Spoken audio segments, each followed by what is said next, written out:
Well, back on Uncensored, that was Professor Norman Finkelstein. Listen to all that with Douglas Murray. Douglas, your response to that interview? Several things. I've followed the career of Norman Finkelstein for many years.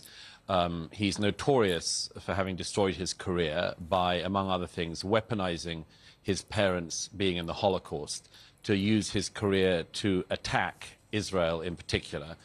I think all societies produce a type of sociopath and psychopath, and I do think that Norman Finkelstein is just such a person. If I could give just one example. He repeatedly in that interview referred to Gaza as a concentration camp. Gaza is no such thing as a concentration camp, and Norman Finkelstein knows that very, very well. Every single Jew was removed from Gaza forcibly in 2005 by the Israeli government. In 2006, the people of Gaza had an election and they elected Hamas. Hamas proceeded to kill Fatah and other Palestinians who did not agree with Hamas.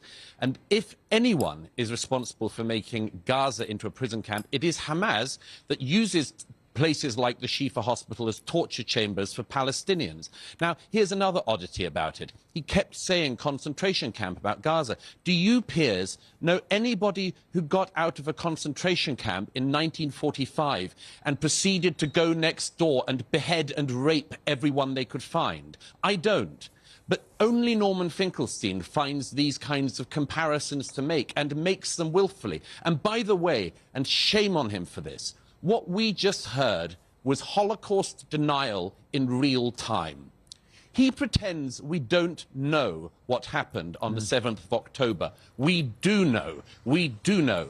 And if he doesn't believe the reports he reads, and if he doesn't believe all of the international media, he should have come with me this morning to the pathology department here in Tel Aviv, where they are still trying to work out who the bodies are that are arriving. I was standing this morning in Tel Aviv in the mortuary with the doctors who are trying to work out the identities still of the people killed that day.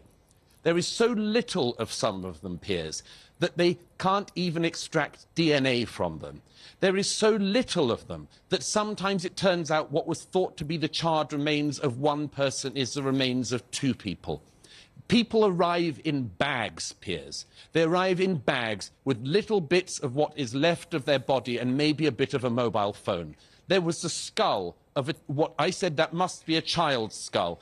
And one of the experts there in the mortuary said, actually, we don't know, because the fire in the house that Hamas lit was so intense in its heat, it could have been a young man's skull that was warped into a smaller size by the heat. So if Norman Finkelstein, practicing his Holocaust denialism in real time, actually wants to practice any of the academic pursuit he has spent his career not pursuing, then I would urge him to go like I did, and see the body bags in the mortuary here, and see what Hamas did that day.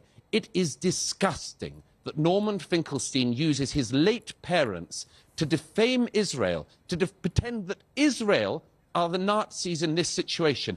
All societies produce sick individuals, but very few people have been produced who are quite as sick as Norman Finkelstein. Would you ever debate with him? I said to you, I refuse, and I refuse for one straightforward reason, is that I know very, very few people I would say I don't debate with, but Norman Finkelstein is one of them. Most people I know in academia stopped having anything to do with him many decades ago, when he wrote his book, The Holocaust Industry, in 2000, claiming that the Jews were using the Holocaust to sort of make money from and so on. Most people wanted to be nowhere near such a fetid individual.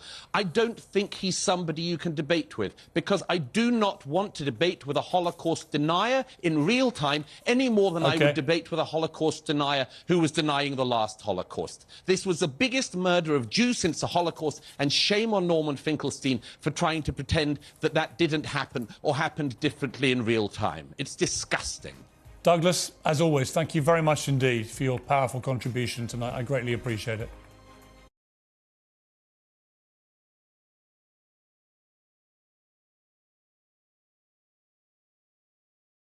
Here are 5 tips for living happily. 1. Practice gratitude. Take a moment each day to appreciate the good things in your life. Being thankful for what you have can boost your happiness. 2. Surround yourself with positive people. Spend time with friends and family who uplift you. Positive relationships can bring joy and support to your life. 3. Take care of your health. Exercise regularly, eat nutritious meals, and get enough sleep. A healthy body can lead to a healthy mind and better emotional well-being. 4. Set achievable goals. Have realistic goals and work towards achieving them step by step. Accomplishing personal goals can boost your confidence and happiness. 5. Think positive thoughts. Try to have a positive outlook on life. Avoid dwelling on negative events and focus on learning from challenges. Positive thinking can improve your mood and overall perspective. Remember, happiness often comes from how you view the world and your attitude towards life. By nurturing positive thoughts and healthy relationships, you can increase your happiness and find more satisfaction in your daily life.